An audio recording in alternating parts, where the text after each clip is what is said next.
ಮಧ್ಯಪ್ರಾಚ್ಯದಲ್ಲಿ ಮತ್ತೆ ಯುದ್ಧದ ಕಾರ್ಮೋಡ ಆವರಿಸಿದೆ.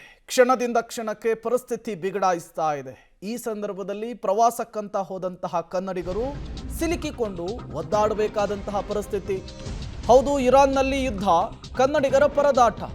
ದುಬೈನಲ್ಲಿ ಸಿಲುಕಿದಂತಹ ಕನ್ನಡಿಗ ಟೆಕ್ಕಿ ಪರಿಸ್ಥಿತಿಯನ್ನು ವಿವರಿಸಿದ್ದಾರೆ. ಬಾಗಲಕೋಟೆಯ ಬಿಳಿಗಿ ಪಟ್ಟಣದ ಟೆಕ್ಕಿ ಗಿರೀಶ್ ಕೇರೂರು ಮಾತನಾಡಿದ್ದಾರೆ. ಬೆಂಗಳೂರಿನಿಂದ ದುಬೈ ಮಾರ್ಗವಾಗಿ ಪ್ಯಾರಿಸ್ಗೆ ಗಿರೀಶ್ ಹೊರಟಿರ್ತಾರೆ. ದುಬೈಯಲ್ಲಿ ಲಾಕ್ ಆಗಿಬಿಟ್ಟಿದ್ದಾರೆ. ಪ್ಯಾರಿಸ್ಗೆ ಹೋಗೋದಕ್ಕೆ ವಿಮಾನವಿಲ್ಲದೆ ಅಬುದಾಬಿಯಲ್ಲಿಯೇ ಲಾಕ್ ಆಗಿರುವಂಥದ್ದು. ಇರಾನ್ನಲ್ಲಿ ಯುದ್ಧದ ವಾತಾವರಣ, ಇಸ್ರೇಲ್-ಇರಾನ್ ನಡುವಿನ ಸಂಘರ್ಷ ಸಾಕಷ್ಟು ಈಗ ಅತಂತ್ರ ಪರಿಸ್ಥಿತಿಯನ್ನು ಸೃಷ್ಟಿ ಮಾಡಿದೆ. ಪ್ಯಾರಿಸ್ಗೆ ಹೊರಟಂತಹ ಟೆಕ್ಕಿ ಈಗ ದುಬೈನಲ್ಲಿ ಲಾಕ್ ಆಗಿ ಮಾತನಾಡಿರುವಂಥದ್ದು.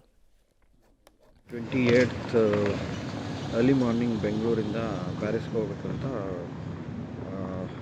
ಬೆಂಗಳೂರಲ್ಲಿ ಫ್ಲೈಟ್ ಹತ್ತಿದ್ದು. ಆನ್ ದ ವೇ ಅಬುದಾಬಿನಲ್ಲಿ ಒಂದು ಲೇಓವರ್ ಇತ್ತು 4-5 hours.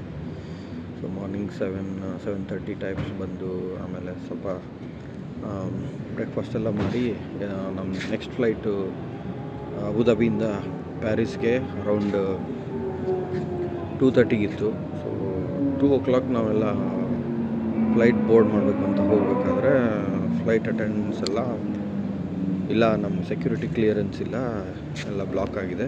So mostly flight cancel ಆಗ್ಬೋದು, ವೆಯ್ಟ್ ಮಾಡಿ ಅಂತ ವಾಪಸ್ ಕಳಿಸಿದ್ರು. ಅದಾದಮೇಲೆ 3:30, 4, 5, 6 ಗಂಟೆ ಆದರೂ ಏನೂ ಅಪ್ಡೇಟ್ ಆಗಲಿಲ್ಲ. ಕೊನೆಗೆ ಇಲ್ಲ, ಎಲ್ಲ ಫ್ಲೈಟ್ಸು ಅಬುದಾಬಿಯಿಂದ ಕ್ಯಾನ್ಸಲ್ ಆಗಿದ್ದಾವೆ ಅಂಥೇಳಿ ಒಂದು ಸ್ವಲ್ಪ ನಾವು ಹೋಟೆಲ್ಲು ಅದು ಏನಾದರೂ ಅರೇಂಜ್ ಮಾಡ್ತೀವಿ, ವೆಯ್ಟ್ ಮಾಡಿ ಅಂತ ಹೇಳಿದರು. ಸರಿ ಅಂತ ಒನ್ ಅವರಲ್ಲೇ ಏರ್ಪೋರ್ಟಲ್ಲಿ ವೆಯ್ಟ್ ಮಾಡಿದ್ವಿ. ನೆಕ್ಸ್ಟು ನಮ್ಮ ಬ್ಯಾಗೇಜ್ ಎಲ್ಲ ತೊಗೊಂಡು ಕೊನೆಗೆ ಹೋಟೆಲ್ ಅರೇಂಜ್ ಮಾಡಿದರು ಎತಿಹಾದ್ ಏರ್ವೇಸ್ನವರು. ಸದ್ಯಕ್ಕೆ ಅಬುದಾಬಿಯಿಂದ ಸ್ವಲ್ಪ ದೂರ ಒಂದು ಯಾವುದೋ ಹೋಟೆಲ್ ಅರೇಂಜ್ ಮಾಡಿದ್ದಾರೆ, ಅಲ್ಲಿದ್ದೀವಿ. ಸದ್ಯಕ್ಕಂತೂ ಇದು ಸೇಫ್ ಇದೆ ಪ್ಲೇಸು, ತೊಂದರೆ ಏನಿಲ್ಲ. But return